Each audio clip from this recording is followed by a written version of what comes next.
আসলে ভাই দেখেন, আমরা জাতি হিসেবে কখন শিখবো যে আমরা নিজের দেশের প্লেয়ারদেরকে নিয়ে এভাবে টল করি? খেলা লাইভ চলাকালীন আমরা একটা প্লেয়ারকে তার সামনে দাঁড়িয়ে তাকে আমরা ভুয়া বলতেছি।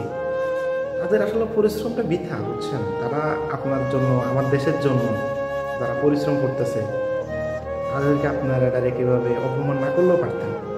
আমাদেরই দেশের প্লেয়ার ভাই, একটু চিন্তা করতেন যে উনি যেভাবে আপনার সামনে দাঁড়িয়ে আছে, আপনি তাকে এভাবে ভুয়া বলে সম্বোধন করছেন, সেটা সারা বিশ্বে খেলাটা দেখতেছে লাইভ চলাকালীন। একটু কি ভাই আপনাদের বিবেকে বাঁধলো না? এই প্লেয়ারটাই, এই লিটন দাসী যখন ভালো করবে তখন আপনি বলবেন লিটন ইজ দ্য বেস্ট, সেই যে প্লেয়ার, সে ভালো খেলে, আপনি হাতের তালি দেবেন, আপনি মাঠে গিয়ে উল্লাস করবেন। একটা প্লেয়ার সবসময় ভালো খেলে না, একটা প্লেয়ার সবসময় ফর্মে থাকে না ভাই। আপনি তাকে বুয়া বলতেছেন, যে দেশের নাম্বার 1 সাকিব আল হাসান অলরাউন্ডার ছিলেন, তাকেও আপনারা বুয়া বলতেছেন, সেও বুয়া।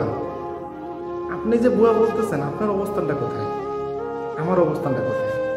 আমরা কি পারতেছি তাদের জায়গায় যে তাদেরকে বোঝার জন্য? আসলে আমরা বাইরে থেকে যেরকম দেখি, সামনে আসলে ততটা ভালো না। আপনি বলতে পারেন যে আপনি খেলা পারেন, আপনি খেলা বোঝেন, আপনি সব কিছুই জানেন। হ্যাঁ ভাই, আপনি খেলা বুঝতেই পারেন, স্বাভাবিক, আপনি ভালো খেলতেই পারেন। কিন্তু ভাই, একটা প্লেয়ার যখন ইন্টারন্যাশনাল পর্যায়ে চলে যায়, তখন সে কিন্তু কীভাবে যায় না, তার কঠোর পরিশ্রম আছে সেখানে, তার অনেক পরিশ্রমের করে সে ন্যাশনাল টিমে খেলতেছে। এখানে আমাদের বিচারকগণ আছে, বোর্ডের সভাপতিরা আছে, বোর্ড নির্বাচকরা আছে, তারা সিলেক্ট করে ওই ব্যাটসম্যানগুলোকে। আপনি ব্যক্তি হিসাবে একজন মানুষকে আপনি অপছন্দ করতেই পারেন, সেটা আপনার স্বাভাবিক।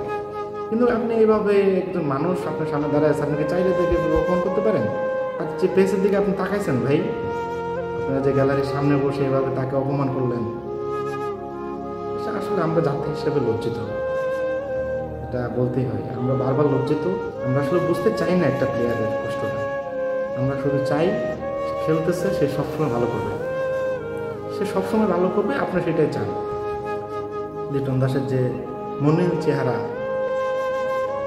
আমি ব্যক্তিগতভাবে লিটন দাসকে পছন্দ করি। এমন আমি প্লেয়ারদেরকে পছন্দ করি না, আমিও খেলা দেখি। কিছুদিন আগেই তো ভাই দেখলেন, একটা খেলা দেখলেন আপনার লিটন দাসের, বাংলাদেশে বিপিএল এখন পর্যন্ত সবচেয়ে বেশি রান লিটন দাসের, এবং কম বলে সেঞ্চুরিয়ান লিটন দাস। তার কিছুদিন আগে বিপিএল শুরু হওয়ার আগেই ওয়েস্ট ইন্ডিজের সাথে, এই লিটন দাসের নেতৃত্বে কিন্তু আমরা টি-20 ওয়েস্ট ইন্ডিজের মাটিতে ওয়েস্ট ইন্ডিজকে ওয়াইডেস করছি। এগুলো ভুলে যান, অর্জনগুলো এবারে ভুলে যান। তার প্লেয়ার, তাদের কষ্টটা বুঝেন। প্রত্যেকটা ম্যাচ একটা প্লেয়ার ভালো করবে না ভাই, ধারণা বদলান। আমার এই কথাটা যদি আপনাদের কারো মনে কষ্ট থেকে থাকে, ক্ষমা করে দেবেন।